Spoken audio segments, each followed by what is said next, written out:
KVS में शिक्षक कैसे बने, बहुत शुरू से लेके अंत तक मैं सारी इन्फॉर्मेशन, सारी ज़रूरी बातें आपको इस वीडियो में बताऊँगा। नमस्ते, नमस्कार, मेरा नाम है अनुपम भारद्वाज और आपका स्वागत है हमारे इस चैनल अनुपम सर एसएसटी पे। तो जानकारी अच्छी लगे तो चैनल को सब्सक्राइब करके ज़रूर जाइएगा। तो बातें को शुरुआत करेंगे केवीएस शिक्षक से। देखिए, इसके लिए मेरे पास में डिटेल में आपका इस साल का पूरा ये जो विज्ञापन है 2025 का, वो विज्ञापन भी यहाँ पर है। उस विज्ञापन को आधार बना करके ही मैं आपको एक-एक चीज़ों के बारे में बताऊँगा। केवीएस का अर्थ होता है केंद्रीय विद्यालय के शिक्षक। सबसे पहली बात क्या है? केंद्रीय विद्यालय शिक्षक। अब केंद्रीय विद्यालय में अगर आपको शिक्षक बनना है, तो आप कैसे शिक्षक बनोगे? तो सबसे पहली बात उसमें निकल के आती है कि कौन इसमें फॉर्म भर सकता है? कौन इसमें फॉर्म भर सकता है? सबसे पहले मैं आपको बता दूँ इसमें कौन इसमें फॉर्म भर सकता है। इससे पहले जानकारी ये ज़रूरी है कि केंद्रीय विद्यालय में कितने स्तर पे टीचरों की भर्ती आती है। तो एक तो टीजीटी के शिक्षकों की भर्ती आती है, एक टीजीटी के शिक्षकों की भर्ती आती है और एक पीआरटी के शिक्षकों की भर्ती आती है केंद्रीय विद्यालय में। केंद्रीय विद्यालय में जो पीजीटी के शिक्षकों की भर्ती आती है, जिसको हम लोग प्रवक्ता बोलते हैं, तो प्रवक्ता के लिए जाहिर सी बात है, अगर आपने पोस्ट ग्रेजुएशन अगर आपने किया हुआ है, अगर आपने पोस्ट ग्रेजुएशन किया हुआ है 50% अंकों के साथ में, प्लस आपने यदि बीएड किया हुआ है, तो आप फॉर्म भर सकते हो केवीएस के पीजीटी के लिए और उसको पास करके आप अपनी नौकरी भी लगा सकते हो। अगर आप टीजीटी में टीचर बनना चाहते हो तो आपने ग्रेजुएशन किया होना चाहिए और ग्रेजुएशन के अलावा आपने बीएड किया होना चाहिए, प्लस आपका सीटेट का पेपर 2 आपका पास होना चाहिए, तब आप टीजीटी के लिए फॉर्म अप्लाई कर पाओगे। पीजीटी के लिए किसी भी प्रकार की सीटेट की जरूरत नहीं होती है। वहीं अगर हम बात करेंगे पीआरटी के लिए, तो आपने 12th किया होना चाहिए, प्लस आपने डिप्लोमा कर रखा हो, जिसको किसी भी नाम से जानते हैं, डीएलएड कहते हो, बीटीसी कहते हो, जेबीटी कहते हो। 2 साल का कोई भी डिप्लोमा आपने किया होना चाहिए 50% अंकों के साथ में, और प्लस आपका सीटेट का पेपर 1 आपका पास होना चाहिए। सीटेट का पेपर 1 आपका पास होना चाहिए, तो आप फॉर्म भर सकते हो पीजीटी, टीजीटी और पीआरटी में। इतनी सी बात आपकी समझ में आ गई। अब आप अपनी योग्यता, अपनी डिग्री के आधार पर देख लो कि आप इसमें कहाँ पर टीचर इसमें बन सकते हो। वहीं पीजीटी का टीचर बनने के लिए उम्र की अगर बात करेंगे, तो यहाँ पे अधिकतम 40 वर्ष होती है। टीजीटी की बात करेंगे तो अधिकतम 35 उम्र होती है और पीआरटी की अगर बात करेंगे तो अधिकतम 30 साल तक आप टीचर बन सकते हो। 30 साल अगर आपकी आयु है, तो आप केवीएस में पीआरटी में टीचर बन सकते हो। 35 साल आयु तक आप केंद्रीय विद्यालय में टीजीटी में टीचर बन सकते हो और 40 साल की आयु तक आप पीजीटी में टीचर बन सकते हो। ये एक जनरल के लिए आयु है।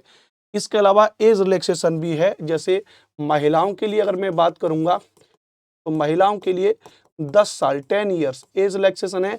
चाहे महिलाएं किसी भी कैटेगरी की हों और किसी भी लेवल पर उनको फॉर्म भरना हो, चाहे तो उनको पीआरटी में फॉर्म भरना है तो भी महिलाओं को 10 साल का एज रिलैक्सेशन है। महिलाओं को टीजीटी का टीचर बनना है तो भी 10 साल का एज रिलैक्सेशन है। पीजीटी का टीचर बनना है तो भी 10 साल का एज रिलैक्सेशन है। तो पीआरटी के लिए 40 साल, टीजीटी के लिए 45 साल और पीजीटी के लिए 50 साल उम्र महिलाओं के लिए हो जाती है। वहीं अगर हम बात करेंगे एससी या एसटी की बात करेंगे, तो इनके लिए 5 साल का एज रिलैक्सेशन है, यानी इनको 5 साल और बढ़ करके मिल जाएंगे। तो पीजीटी के लिए हो जाएगा 45 साल, टीजीटी के लिए हो जाएगा 40 साल, पीआरटी के लिए हो जाएगा 35 साल। वहीं अगर ओबीसी कैटेगरी का कोई विद्यार्थी है, तो ओबीसी कैटेगरी वाले विद्यार्थी के लिए 3 साल का 3 इयर्स का एज रिलैक्सेशन है। तो 40 की जगह 43, 35 की जगह 38 और 30 की जगह हो जाएगा 33।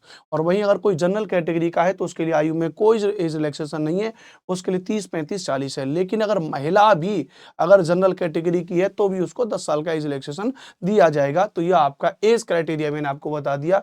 मैंने आपको एजुकेशन का क्राइटेरिया बता दिया कि कौन केवीएस में शिक्षक बन सकता है, ध्यान रखना।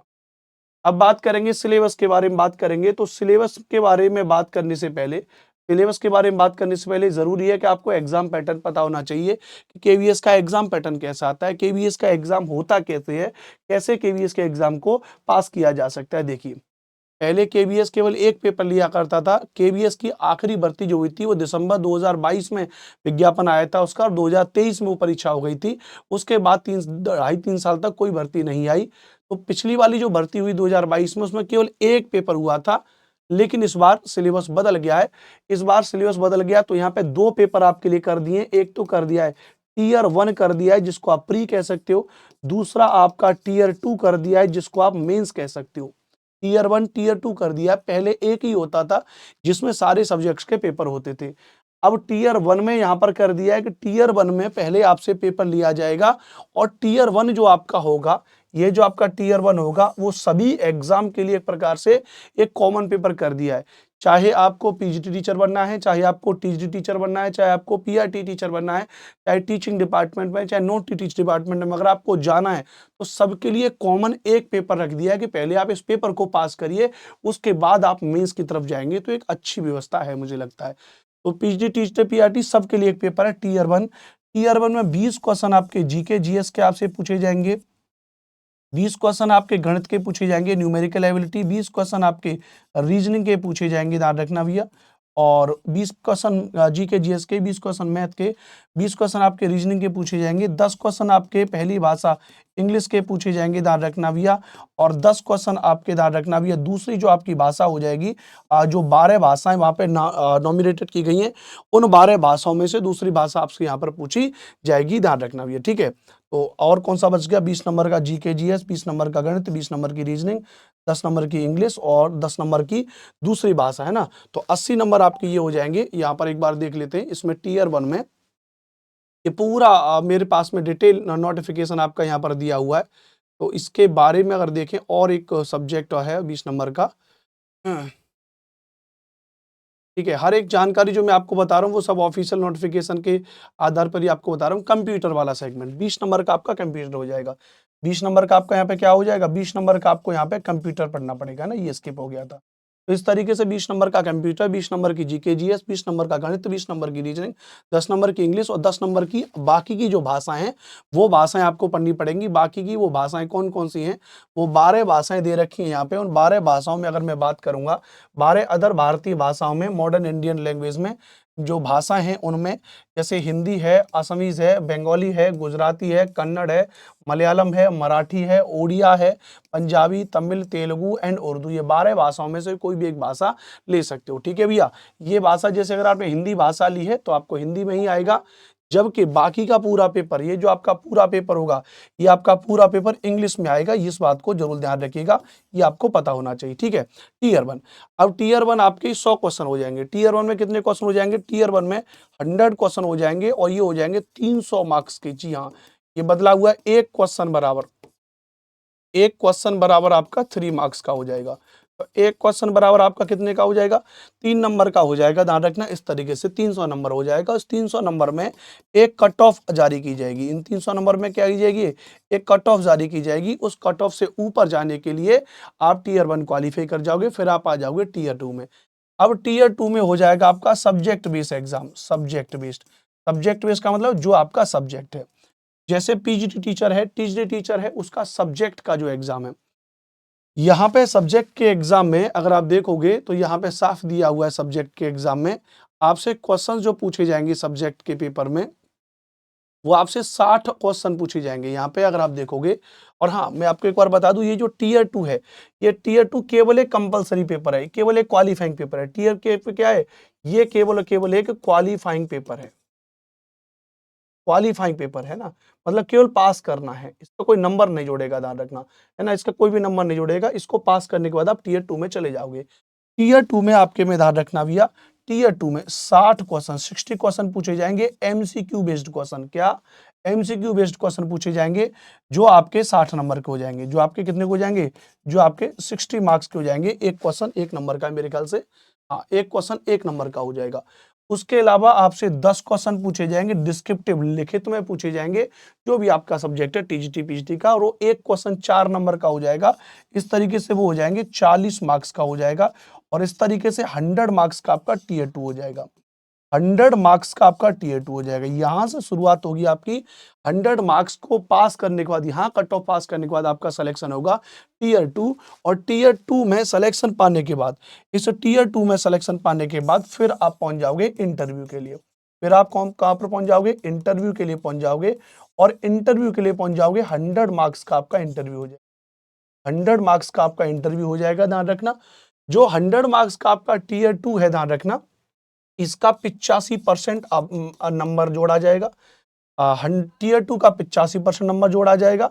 और इंटरव्यू का 15% नंबर जोड़ा जाएगा, इंटरव्यू का 15% नंबर जोड़ा जाएगा और इन 15% 85% को जोड़ करके एक फाइनल कट ऑफ आपकी बनाई जाएगी और उस फाइनल कट ऑफ में जितने बच्चे आ जाएंगे वो पास माने जाएंगे, बाकी के सभी फेल माने जाएंगे। तो पेपर ऐसा नहीं कि बहुत सरल पेपर आने वाला है, काफी कठिन पेपर होता है, बहुत गहन अध्ययन की आपको इसमें आवश्यकता पड़ेगी। तो ये मैंने आपको इसका एग्जाम पैटर्न बता दिया। अब एग्जाम पैटर्न बता दिया तो जाहिर सी बात है कि तब आपकी समझ में आ गया होगा, सिलेबस भी आपकी समझ में आ गया होगा, क्योंकि जीके जीएस का वही सिलेबस है, गणित का वही सिलेबस है, रीजनिंग का वही सिलेबस है, इंग्लिश का वही सिलेबस है, भाषाओं का वही सिलेबस है, कंप्यूटर का वही सिलेबस है। ऐसा नहीं है कि जो पॉइंट्स सिलेबस में दिए रखे हैं वही पेपर में पूछे जाएंगे, डिटेल में आपको इन चीजों के बारे में पढ़ना पड़ेगा। अब टीयर 2 में जो भी आपका सब्जेक्ट है वो सब्जेक्ट है, जैसे मेरा ज्योग्राफी सब्जेक्ट है, मैं टीयर 2 में टीजीटी में ज्योग्राफी पढ़ाता हूँ, पीजीटी वाले बच्चों को ज्योग्राफी पढ़ाता हूँ। तो इसका पूरा सिलेबस है 11th और 12th, 9th 10th 11th 12th की एनसीईआरटी को बिल्कुल गहन अध्ययन तरीके से पढ़ना होगा। फिर ग्रेजुएशन की किताबों का कंटेंट पढ़ना पड़ेगा, थोड़ा सा ऊपर चल करके पोस्ट ग्रेजुएशन लेवल की किताबों का पूरा कंटेंट, थ्योरी, सिद्धांत, विचारक पढ़ करके तब आपको आगे चलना पड़ेगा। फिर इंटरव्यू के लिए आपको अपने आप को अपडेट रखना पड़ेगा, अपने आप को समझना चाहिए आपके अंदर बोलने की शैली कैसी है, बच्चों को कैसे आप पढ़ा सकते हो, आपको सामान्य जानकारी कितनी है, वो आपसे कुछ भी क्वेश्चन पूछ सकते हैं, तो उससे रिलेटेड चीज़ों को आपको पढ़ना पड़ेगा। तो ये चीज़ें मैंने आपको बता दी। अब मैं बात करूंगा यहीं पर आपके सिलेक्शन प्रोसेस के बारे में। तो सिलेक्शन प्रोसेस भी क्या है, टीयर 1 के लिए क्वालिफाइंग है, टीयर 2 आपको पास करके फिर आपको इंटरव्यू की तरफ जाना होगा, 85% 15% जोड़ करके ये आपका क्या हो जाएगा, सिलेक्शन प्रोसेस हो जाएगा। सैलरी के बारे में बात करेंगे, सैलरी अब इनमें क्या ही बात करें, बढ़िया बढ़िया सैलरी मिलती है। फिर भी आप चाहोगे तो यहाँ पर एक एक के बारे में ये पूरे जो ऑफिशियल नोटिफिकेशन है उसमें यहाँ पे लिखी हुई है। जैसे मैं आपको एक एक करके अगर आप देखना चाह रहे हो, वैसे लाखों में सैलरी मिलती है, खूब बढ़िया। मैं यहाँ पर आपको जरा बता दूं कि कोई भी जैसे ये असिस्टेंट, ये तो नॉन टीचिंग वाले आगे, जैसे अगर मैं आपको बता दूं कि अगर आप यहाँ पर जूनियर सेक्रेटरी असिस्टेंट हो जाएगा, थोड़ा और ऊपर चलते हैं यहाँ पे। जैसे अगर आप यहाँ पे टीचर बनना, टीचर लग रहे हो आप, मान लेते हैं कोई भी 4 ट्रेन ग्रेजुएट टीचर, टीजीटी के टीचर अगर आप बन रहे हो, तो 44,900 से लेकर के 1,42,400 तक आपका ग्रेड पे है, लेवल 7 के हिसाब से। 44,900 बेसिक सैलरी है, एचआरए डीए वगैरह मिला के लगभग 65,000 के आसपास सैलरी आपकी पहुंच जाती है। तो अनुमानित है टीजीटी के टीचर की जो सैलरी शुरुआत में वो 65,000 से 70,000 के आसपास आपके टीजीटी के टीचर की शुरुआत है। प्राइमरी के टीचर की शुरुआत आपकी 55-58 के आसपास, 55-58 के आसपास आपके प्राइमरी के टीचर की शुरुआत है। वहीं अगर आप जब ऊपर चलोगे, आप पीजीटी के टीचर के बारे में देखोगे, तो पीजीटी का जो टीचर हो जाएगा उसकी जो सैलरी हो जाएगी इसी में थोड़ा सा बढ़ के 78,800, ये तो असिस्टेंट कमिश्नर का हो जाएगा। उससे नीचे मिला के एचआरए डीए वगैरह उनके जोड़ जाड़ के 74-73,000 रुपए के आसपास पीजीटी के टीचर की सैलरी हो जाएगी। तो बहुत अच्छी और हैंडसम सैलरी में हो जाती है, ध्यान रखना। तो केंद्रीय विद्यालय के बारे में मैंने पूरा आपको बता दिया। वैकेंसीज किसने निकली हुई हैं, अभी लगभग 14,900 कुछ करके, मैं लगभग इनको 15,000 राउंड फिगर कह दे रहा हूँ। 15,000 भर्ती आपकी आई है केंद्रीय विद्यालय में, केवीएस में, साथ में नवोदय विद्यालय में आई है, एनवीएस में आई है। जो प्रोसेस मैंने केंद्रीय विद्यालय का बताया वही प्रोसेस आपका नवोदय विद्यालय का भी होता है, केवीएस एनवीएस दोनों का सेम प्रोसेस होता है। अब बात यह है कि एग्जाम कब होगा, इसका एग्जाम कब होगा, अब एग्जाम कौन सा कब होगा ये समझना बहुत जरूरी है। टीयर 1 के बारे में बात कर रहे हैं कि टीयर 2 के बारे में बात कर रहे हैं? जी हाँ, क्योंकि पहले तो केवल एक ही एग्जाम होता था तो प्रेडिक्ट करना बहुत आसान है, बट अब क्योंकि इनको पहले टीयर 1 कराना है, टीयर 1 के बाद कम से कम इनको 2 महीने का समय देना होगा तैयारी करने के लिए टीयर 2 वाले विद्यार्थियों को। और हाँ, एक और चीज ध्यान रखना जो बदला हुआ है, टीयर 1 में भी इस बार 0.33 की नेगेटिव मार्किंग है टीयर 1 में, और टीयर 2 में भी इस बार 0.25 की नेगेटिव मार्किंग है। इस बात को ध्यान रखना, दोनों में नेगेटिव मार्किंग भी कर दी है, इस बात को भी यहाँ पे समझ लेना, ठीक है। अच्छा, अब जब टीयर 1 पास करेगा तो टीयर 1 के बाद टीयर 2 का एग्जाम उसको कराना, और 1:10 के रूप में बच्चों को पास करेंगे। टीयर 1 के लिए क्वालिफाइंग है तो एक सीट के लिए 10 बच्चों को पास करेंगे, 10 बच्चे मेंस में जाएंगे, 15,000 भरते हैं तो लगभग वो 1.5 लाख बच्चों को पास करेंगे, 1.5 लाख बच्चे जाकर के टीयर 2 का एग्जाम देंगे, ध्यान रखना। तो ऐसे में एग्जाम कब होगा, अगर ये प्रिडिक्ट किया जाए नॉर्मली, अगर ये साल 2026 के सत्र के हिसाब से भर्तियों को करेंगे तो आप मान के चलिए कि जनवरी और फरवरी में, जनवरी और फरवरी वाले सेगमेंट में इनको टीयर 1 करा लेना चाहिए। उसके बाद क्योंकि मार्च अप्रैल छोड़ के इनको अप्रैल लास्ट वाले में, मई वाले हिसाब किताब में हमको इनको जून वाले हिसाब किताब में यहाँ पे अप्रैल मई वाले में टीयर 2 करा लेना चाहिए था। और उसके अगले 1 महीने के बाद जून जुलाई में अपना इंटरव्यू की प्रोसेस रहेगी, और अपना जुलाई के उसके बाद अगस्त से इनके जो सत्र शुरू होते हैं उनमें शिक्षकों को नियुक्ति भी दी जा सकती है, अगर इस तरीके से कर रहे हैं तो। पेपर बड़ा है, सिलेबस बड़ा है, गंभीरता से पढ़ना पड़ेगा, तभी आप पेपर यहाँ पर पास कर सकते हो। तो ये बात मैंने आपको यहाँ पर इसके बारे में बता दी। अब ऐसे में एक चीज़ और है कि जनवरी-फरवरी में सीटेट अपीयरिंग वालों को लेकर के यहाँ पे चीज़ें होती है कि सर ये जो सीटेट के एग्ज़ाम है, चाहे वो पीआरटी में सीटेट पेपर 1 हो, चाहे वो टीजीटी में पेपर 2 हो, ये अगर पास चाहिए तो यहाँ पे पास होना चाहिए, अपीयरिंग वाले के लिए कोई जगह नहीं है। और इस बार अगर आप देखो तो साल 2025 में सीटेट का पेपर नहीं हुआ है। अब जब साल 2025 में सीटेट का पेपर नहीं हुआ है, अभी सीटेट का नोटिफिकेशन आया था, उसमें उन्होंने बताया था कि सीटेट का पेपर अगली साल होगा 2026 में, 8 फरवरी 2026 को पेपर होगा। अभी तक फॉर्म भरना की डेट उन्होंने नहीं बताई है, फॉर्म भरने वाली डेट नहीं बताई, जिससे बच्चे ऑलरेडी परेशान हैं। अब ऐसे में कुछ लोग कह रहे हैं कि भैया अगर 8 फरवरी 2026 को पेपर है, सीटेट अपीयरिंग वालों को भी इसमें मौका दे दिया जाए। उसके लिए हम लोग खुद केस कर रहे हैं, हम लोग खुद इस पे बात कर रहे हैं, केवीएस को लेके, एनवीएस को लेकर के कोर्ट जाएंगे। तो सीटेट अपीयरिंग वालों को हम लोग भरपूर यहाँ पे समर्थन हमारी तरफ से मिलेगा। बाकी आप सभी लोग अपनी सेल्फ स्टडी करते रहिए, अपनी तैयारी करिए जबरदस्त तरीके से। इस पूरे ओवरऑल में मैं अनुपम भारद्वाज या मेरा अपना आपका ये जो चैनल है, जिस चैनल पर अभी आप ये मेरी वीडियो को देख रहे हो, ये जो मेरा चैनल है अनुपम सर एसएसटी, इसका क्या रोल आपके लिए हो सकता है वो मैं आपको एक बार बता दे रहा हूँ।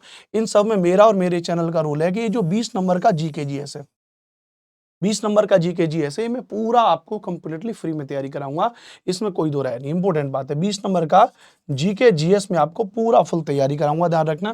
पहली बात तो इसको समझ लीजिए। दूसरी बात, जो टीयर 2 में जब आप आ जाओगे, यहाँ पे 60 और ये 10 क्वेश्चन, 70 क्वेश्चन के लिए जब आप आ जाओगे, तो यहाँ पे टीयर 2 में अगर आप पीजीटी के शिक्षक हैं, पीजीटी शिक्षक बनना चाह रहे हैं, तो ज्योग्राफी मेरा सब्जेक्ट है। सालों से मैंने लास्ट 2023 वाले विद्यार्थी भी, अगर आप में से कोई वीडियो देख रहा हो, तो लास्ट 2023 में भी मैंने विद्यार्थियों को पढ़ाया था, खूब पेड कोर्स भी बनाए थे, यूट्यूब पर ही पढ़ाया था। लेकिन इस बार पेड कोर्स नहीं बनाऊंगा, इस बार पूरा कंटेंट, जितना अधिक से अधिक कंटेंट हो सकता है, इस बार पूरा कंटेंट मैं आपको यूट्यूब पर ही पढ़ाऊंगा। पूरा कंटेंट आपको कहाँ पढ़ाऊंगा? यूट्यूब पर पढ़ाऊंगा, ध्यान रखना भैया। तो पीजीटी के शिक्षक हैं, ध्यान रखना। अच्छा, दूसरी बात ध्यान रखना भैया, जो टीजीटी की तैयारी कर रहे हैं, टीजीटी में मेरा सब्जेक्ट एसएसटी होता है, सोशल स्टडीज एसएसटी होता है, जिसमें मैं ज्योग्राफी के साथ हिस्ट्री भी पढ़ाता हूँ। बाकी सब्जेक्ट पॉलिटिकल साइंस और इकोनॉमिक्स के लिए बेहतरीन टीचर हमारे साथ में है, हम एसएसटी आपको पढ़ाएंगे, ध्यान रखना। तो एसएसटी पढ़ाएंगे और पीजीटी के लिए आपको ज्योग्राफी पढ़ाएंगे, ध्यान रखना। इनकी तैयारी अगर आपको करनी है तो मैं अपना एक नंबर आपको बता दे रहा हूँ, 92 35 56 64 11। ये मेरा मोबाइल नंबर है कि इस पे आप अपना व्हाट्सएप पर अपना मैसेज कर लीजिएगा, अपना नाम नंबर छोड़ दीजिएगा। थोड़ा समय मिलने पर हमारी टीम आपसे डिस्कस कर लेगी, आपका नाम हम लोग सेव कर लेंगे, हमारा नंबर आप अपने मोबाइल में अनुपम भारद्वाज सर या अनुपम सर एसएसटी के नाम से सेव कर लीजिएगा। भविष्य में हम सब लोग आपस में कनेक्ट होते रहते हैं। वहीं पर एक व्हाट्सएप का ग्रुप बना लेंगे, जिसमें नोट्स शेयरिंग वगैरह, क्वेश्चन शेयरिंग वगैरह हम सब लोग कुछ कर लेते हैं। ये ओवरऑल एक इन्फॉर्मेशन मैंने आपको बता दी है प्यारे साथियों। उम्मीद है आपको सारी जानकारी अच्छी लगी होगी। जानकारी अच्छी लगी होगी तो चैनल को सब्सक्राइब करके जरूर जाना, इस वीडियो को अपने दोस्तों तक शेयर जरूर करना। और आप चाहे पीजीटी की तैयारी करिए हो, टीजीटी की तैयारी करिए हो, चाहे पीआरटी की तैयारी करिए हो, 20 नंबर का जीके जीएस आपके लिए बिल्कुल कॉमन है और मैं पूरा आपको इसी चैनल पे शुरू करने वाला हूँ अपकमिंग मंडे से। तो पढ़ते रहिए मेरे साथ में। जय हिंद, वंदे मातरम। कोई और डाउट हो तो वीडियो के नीचे कमेंट बॉक्स में कमेंट जरूर करना और लगे हाथ चैनल को सब्सक्राइब